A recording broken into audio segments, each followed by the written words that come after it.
false thread break adjustment. You have this take-up spring right here. It does have to make contact with this top contact piece right here.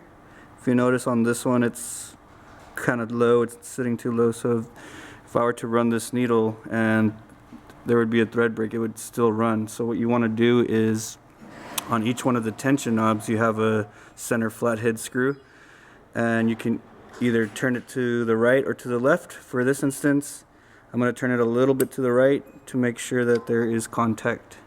And you can test it by moving it up and down and making sure. If it feels a little too loose, you can tighten it some more. I usually do a quarter turn at a time. And as you can see, it's making contact.